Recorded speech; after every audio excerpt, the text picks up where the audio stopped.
Hare Krishna Bharatvarsh, a servant of Supreme God Lord Krishna present general science questions, right. So आज का session है बहुत important है। Why? Because ये session SSC CHSL जिसका exam April में है बहुत इम्पोर्टेंट है, तो इसे देखना बनता है। और इसके साथ में बता दूं आरआरबी, एनटीपीसी, ग्रुप डी और railway protection force constable and SI के लिए इम्पोर्टेंट है। और बता दूं एसएससी जीडी के लिए तो बहुत एक तरह से रामबाण साबित हो गई। सो बढ़ते हैं सेशन की ओर without wasting any time, let's get started. और बता देना चाहता हूँ इसमें हमने 35 क्वेश्चन ऐड कर रखे हैं, राइट। तो बढ़ते हैं सेशन की ओर।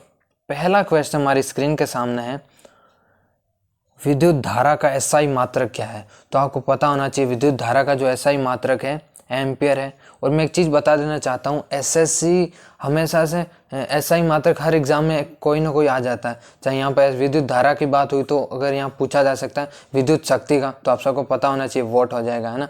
पूछा जा तापमान का तो केल्विन हो जाएगा, है ना। लंबाई का पूछे तो हो जाएगा मीटर।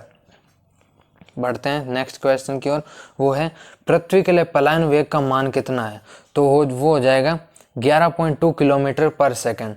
अब इसको पलायन वेग क्या होता है सर, ये थोड़ा समझा दीजिए तो समझते हैं। चलो देखो पलायन वेग क्या होता है। देखो मान लीजिए हमारी पृथ्वी है, राइट।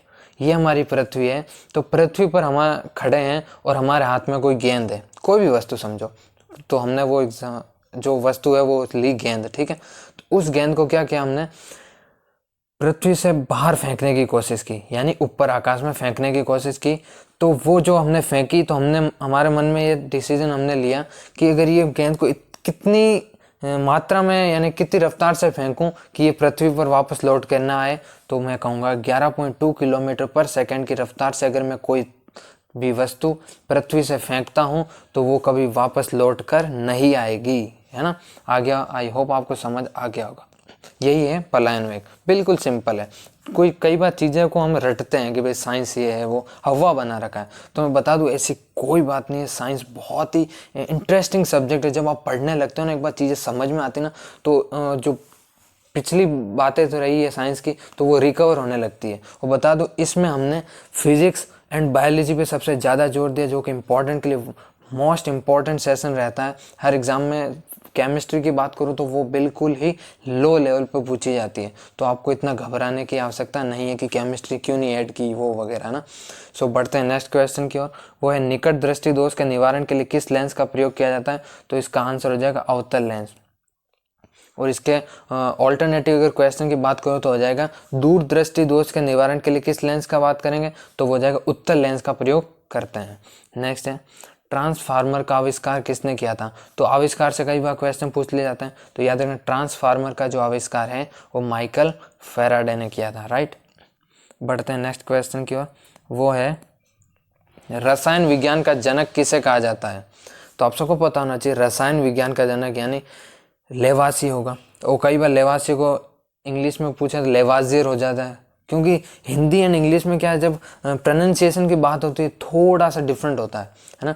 तो ये ध्यान रखें, लेवासी है, लेवाजिए या लेवाजियर, कुछ भी हो ना, दोनों सही है ना। बढ़ते हैं नेक्स्ट क्वेश्चन की, वो है सिरके में कौन सा अम्ल पाया जाता है। तो सिरके में पाया जाता है एसिटिक अम्ल। और यहाँ पर पूछा कि भाई संतरे में कौन सा पाया जाता है, तो याद रखना संतरे में हमेशा सिट्रिक अम्ल पाया जाता है। ये आपको कई बार पूछा गया है। वो बता दो इमली का पूछे तो याद रखना टार्ट्रिक अम्ल। बढ़ते हैं नेक्स्ट क्वेश्चन के, वो है कार्बन की परमाणु संख्या कितनी है। तो ये भी बहुत इंपॉर्टेंट है। तो बता दूं कार्बन की जो परमाणु संख्या है वो 6 है। यानी सबसे पहले हाइड्रोजन, फिर हीलियम, फिर लिथियम, फिर बेरिलियम, फिर बोरॉन, फिर नाइट्रोजन, ऐसे boron, carbon, nitrogen, oxygen, fluorine, sodium, magnesium, aluminium, silicon, phosphorus, ऐसे सारे आपको याद होने चाहिए सीक्वेंस में, है ना। बढ़ते हैं नेक्स्ट क्वेश्चन की ओर, विस्थापन किस प्रकार की राशि है। तो आप सबको आना चाहिए विस्थापन हो गया, बल हो गया, ये सारी सदिश राशियाँ। और सदिश राशि अदिश राशि क्या होती है, तो ये थोड़ा समझ लेते हैं। सदिश राशि उन्हें कहते हैं जिसमें परिमाण एवं दिशा दोनों का मेल रहता है, यानी दोनों का संभाव होता है, उसे ही सदिश कहते हैं। यानी ये दोनों का इन दोनों की आवश्यकता होती है। बात समझने में इतना ही, सदिश राशि में क्या होता है कि परिमाण एंड साथ ही साथ जो डायरेक्शन की बात करूं, इन दोनों की रिक्रूटमेंट होती है तो इन दोनों में से मिलकर जो बनती है सदिश राशि। अदिश राशि में क्या होता है कि उसमें डायरेक्शन नहीं होती है ना। बढ़ते हैं नेक्स्ट क्वेश्चन की ओर कि जो वायुमंडलीय दाब है उसको किससे मापा जाता है, तो इसका आंसर हो जाएगा बैरोमीटर से, राइट।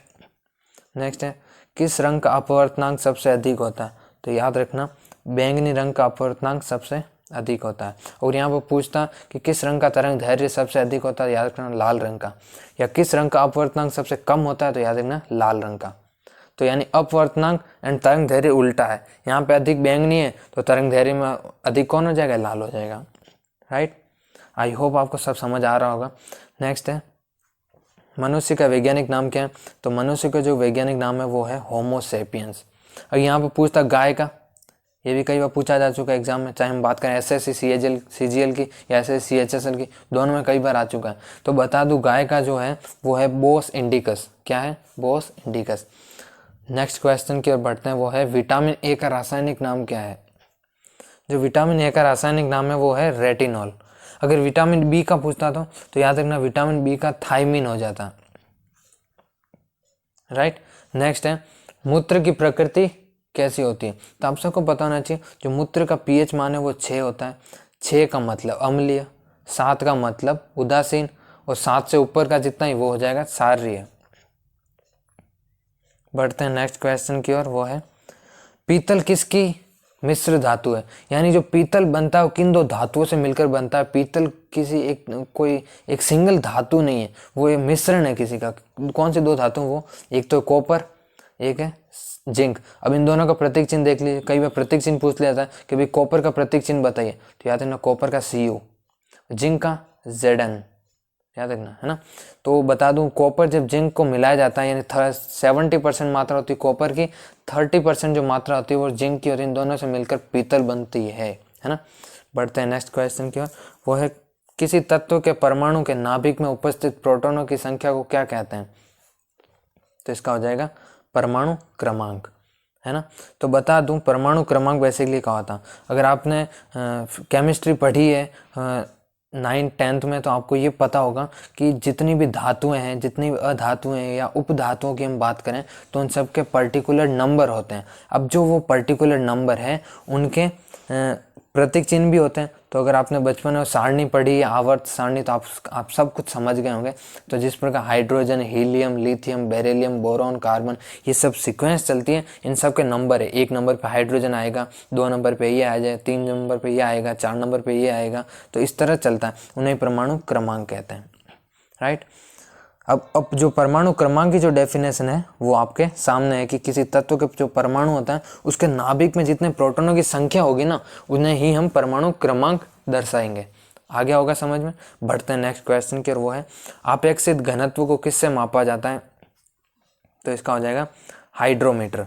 अगर यहाँ पर पूछता कि आपेक्षित आर्द्रता को किससे मापा जाता है, तो याद रखना उसका हो जाता हाइग्रोमीटर। ध्यान रखना मैं क्या बोल क्या रहा हूँ, मैंने कहा अपेक्षित घनत्व का हाइड्रोमीटर और अपेक्षित आर्द्रता का हाइग्रोमीटर, राइट। बढ़ते हैं नेक्स्ट क्वेश्चन की ओर, हीरे का चमकना किसका उदाहरण है। बहुत बढ़िया क्वेश्चन है कि जो हीरे का चमकना यानी हीरे का चमकना की उसकी प्रवृत्ति है तो वो किसका उदाहरण माना जाता है, तो याद रखना लाइट के चैप्टर से क्वेश्चन आया है फिजिक्स के, पूर्ण आंतरिक परावर्तन का उदाहरण है। नेक्स्ट है प्रकाश को यानी लाइट जो होती है वो सूर्य से पृथ्वी तक आने में कितना समय लेती है औसतन, तो ये क्वेश्चन इसी के आधार पर है। तो बता दूं 8 मिनट 16.6 सेकंड औसतन समय लेती है। नेक्स्ट है सापेक्षता का सिद्धांत किसने प्रस्तुत किया, यानी थ्योरी ऑफ रिलेटिविटी। अगर आपने नाम सुना होगा, इंग्लिश में कई बार सुना होगा कि बहुत सारे इसके ऊपर वीडियो बना चुके हैं कि भाई थ्योरी ऑफ रिलेटिविटी कोई विश्वास करते हैं, कुछ लोग विश्वास नहीं करते। मैं बता देना चाहता हूँ अल्बर्ट आइंस्टीन ने इस सिद्धांत को प्रस्तुत किया था। इसके ऊपर भी हम पर्टिकुलर वीडियो लेकर आएंगे कि इसका क्या है, इसका अर्थ क्या है ना। कई लोगों को पता भी नहीं है कि भाई थ्योरी ऑफ रिलेटिविटी है क्या, है ना। सो नेक्स्ट है फाउंटेन का आविष्कार किसने किया था, तो फाउंटेन पेन है यहाँ पे। तो फाउंटेन पेन का आविष्कारक कौन था, वो था लेविस वाटरमैन। ये कई बार पूछा जा चुका है, ये भी इम्पोर्टेंट है। नेक्स्ट है रक्त का पीएच मान कितना होता है। जो रक्त का पीएच मान हो जाएगा वो हो जाएगा 7.4। और बता देना चाहता हूँ एक चीज़ कि यहाँ पर जितने भी क्वेश्चन हमने ऐड किए हैं वो एक तरह से वेरीफाइड क्वेश्चन है, कहीं भी शक करने की गुंजाइश नहीं रहेगी। और एक और चीज़ कि इसमें जितने भी हमने बातें की वो सारी इंपॉर्टेंट है। कई बार एक्सटर्नल चीज़ें भी बहुत कुछ असर कर जाती है ना। पढ़ते हैं नेक्स्ट क्वेश्चन क्या। शुद्ध सोना कितने कैरेट का होता है। तो आप सबको पता होना चाहिए शुद्ध सोना 24 कैरेट का होता है। आपने कई बार ऐसे कहावत भी सुनी होगी कि 24 कैरेट सोना कहाँ मिले, है ना, ऐसा कुछ सुना होगा। तो बेसिकली 24 कैरेट का मतलब होता है सबसे शुद्ध सोना। और बता दो हमारे घरों में जितने भी सोने हैं यानी जितना भी सोना पड़ा है वो शुद्ध नहीं है, वो 22 कैरेट या 21 कैरेट तक का होता है, बाकी उसमें मिलावट होती है, राइट। नेक्स्ट है किस गैस को स्ट्रेंजर गैस भी कहा जाता है। तो वो कहा जाता है जीनॉन को, यानी जीनॉन को क्या कहा जाता है, स्ट्रेंजर गैस। अब मेरा क्वेश्चन ये है कि किस गैस को लाफिंग गैस कहते हैं। तो याद रखना नाइट्रस ऑक्साइड। ये बता दो हाल ही में राजस्थान पुलिस 2020 में पूछा जा चुका है, तो इसलिए भी इम्पोर्टेंट है। अब ये जो क्लास है वो सबके लिए इम्पोर्टेंट है, यानी जिसमें साइंस पूछी जाती है उसमें क्या पूछना है कि इसमें इसके लिए है क्या या उसके लिए है क्या, तो ये तो कोई पूछने की बात ही नहीं हुई। जिस एग्जाम में साइंस का रोल है उन सबके लिए इम्पोर्टेंट है ना। नेक्स्ट है जीव विज्ञान का जनक किसे कहा जाता है। तो जीव विज्ञान का जनक कहा जाता है अरस्तु को, या इंग्लिश में इन्हें अरिस्टोटल कहते हैं, तो वो भी सही है, राइट। बढ़ते हैं नेक्स्ट क्वेश्चन की, वो है ब्रोमीन का प्रतीक चिन्ह बताना। किसका, ब्रोमीन का। अब देखो मैंने बताया था प्रतीक चिन्ह क्या होता है, अभी हाल ही में ऊपर बताया था। देखो कोई भी जब धातु या उपधातु या धातु होती है उनमें क्या होता है कि उनके बड़े बड़े नाम होते हैं, तो उनको शॉर्ट फॉर्म में दर्शाने के लिए तो उनको नाम दिया जाता है छोटा सा। जैसे ब्रोमीन का Br हो गया, नाइट्रोजन का N हो गया, हाइड्रोजन का H हो गया, ऑक्सीजन का O हो गया, ऐसे छोटे नाम से दर्शाया जाता है, तो उन्हें ही प्रतीक चिन्ह कहते हैं। नेक्स्ट क्वेश्चन हमारे सामने, इलेक्ट्रॉन की खोज किसने की थी।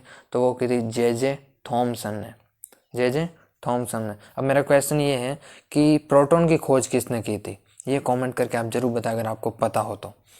नेक्स्ट है विद्युत शक्ति का SI मात्रक क्या है।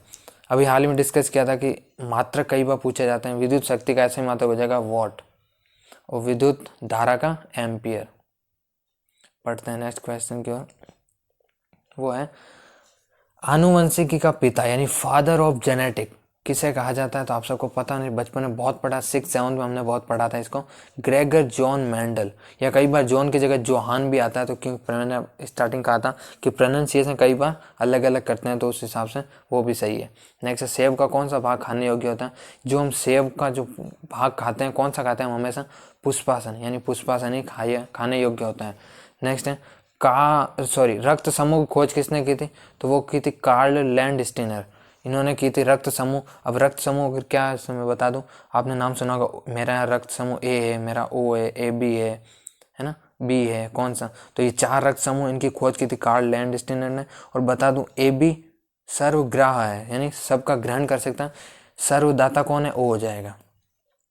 पढ़ते हैं नेक्स्ट क्वेश्चन के, वो है मनुष्य के मस्तिष्क का वजन कितना होता है। तो मनुष्य के जो मस्तिष्क का जो वजन होता है वो 1400 ग्राम लगभग में होता है। और बता दूं कई बार 1350 भी ग्राम यहाँ लिखा होगा, तो वो भी सही है।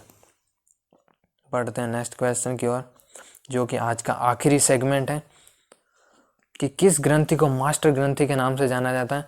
तो वो कहा जाता है पीयूष ग्रंथि को, यानी इसे इंग्लिश में पिट्यूटरी ग्रंथि कहते हैं। तो कई लोग कंफ्यूज हो जाते हैं कि पीयूष ग्रंथि और पिट्यूटरी ग्रंथि अलग है। नहीं सर, दोनों ही सेम है, बस क्या है कई बार हिंदी इंग्लिश में कंफ्यूज हो जाते हैं, इसलिए आपको इंग्लिश में भी थोड़ा ध्यान देना पड़ेगा। नेक्स्ट है इमली में कौन सा अम्ल पाया जाता है। अभी ऊपर हाल ही में डिस्कस हुआ था इसका, इमली में टार्ट्रिक अम्ल पाया जाता है, टमाटर में ऑक्सैलिक अम्ल पाया जाता है, नींबू में कौन सा पाया जाता है, सिट्रिक अम्ल, संतरा में सिट्रिक अम्ल, सिरके में एसिटिक अम्ल। ये सारे ध्यान रखना है। और एक चीज़ ये भी ध्यान रखें, चींटी के डंक में कौन सा अम्ल पाया जाता है, मेथेनोइक अम्ल, है ना, जिसे इंग्लिश में कहें तो फार्मिक अम्ल। किसका उपयोग विद्युत धारा को मापने के लिए किया जाता है। तो बता दो जो विद्युत धारा होती है इसका SI मात्रक एम्पियर है। अब जो विद्युत धारा है उसका मापन किस यंत्र के द्वारा किया जाता है। तो वो अमीटर के द्वारा, यानी अमीटर का जो उपयोग है विद्युत धारा को मापने के लिए किया जाता है। जो हमारा आखिरी आज का क्वेश्चन है वो बहुत ही शानदार क्वेश्चन है कि प्रकाश वर्ष किसका मात्रक है। तो बता दूं जो प्रकाश वर्ष का संबंध है वो दूरी से है, तो कई बार इससे भी पूछा जाता है। तो याद रखना प्रकाश वर्ष दूरी का मात्रक है, यानी प्रकाश वर्ष जो इकाई है वो दूरी को मापने के प्रयोग होती है। तो सीधा संबंध दूरी से हो गया। सो आज के लिए बस इतना ही। हमने आज डिस्कस तो बता देना चाहता हूँ, हमने डिस्कस तो 35 क्वेश्चन क्या किया था, राइट। और इसके साथ हमने एडिशनल फैक्ट बहुत सारे चेक किए हैं। तो कम से कम मेरे ख्याल से इसमें क्वेश्चन बन के आ रहे होंगे 80 से 90 क्वेश्चन, जो बहुत ही यूज़फुल है आप सबके लिए। अगर मैं बात करूँ एसएससी सीजीएल की, एसएससी सीएचएसएल की, जो आगामी एग्ज़ाम उनके लिए इम्पोर्टेंट है। दिल्ली पुलिस में हाल ही में कई सारे क्वेश्चन यहीं से आए हैं, देखने को मिल रहे हैं। तो मैं कह रहा हूँ हमेशा एग्ज़ाम में ये नहीं सोचना चाहिए कि बड़ा एग्ज़ाम होगा तो हार्ड क्वेश्चन है। हार्ड कुछ नहीं होता है। जो लेवल होता है वो एक किताब के उस पार से पूछा जाता है जिस पे हमारी नज़र कम पड़ती है। अगर हम बात करते हैं बायोलॉजी को तो हम पढ़ लेते हैं, लेकिन जैसी बात आती है फिजिक्स की तो हम सोचते हैं, तो हम पहले ही उसको ऐसे करते हैं कि भाई ये तो ऊपर से है तो फिर वो ऊपर से ही जाएगी। तो हमें ऐसा नहीं सोचना चाहिए, हमें हमेशा क्वेश्चन लगाते रहना चाहिए। कुछ ना कुछ थ्योरी ज़्यादा पढ़ो, थ्योरी पढ़ोगे तो समझ आएगा, तो क्वेश्चन सही कर सकोगे। क्योंकि आज का जो सेशन था वो टोटली थ्योरी बेस्ड था, क्योंकि थ्योरी जिसकी अच्छी थी उसका टेस्ट अच्छा गया होगा। आई होप आपने एंजॉय किया होगा। सो आज के लिए बस इतना ही। जय हिंद, जय भारत।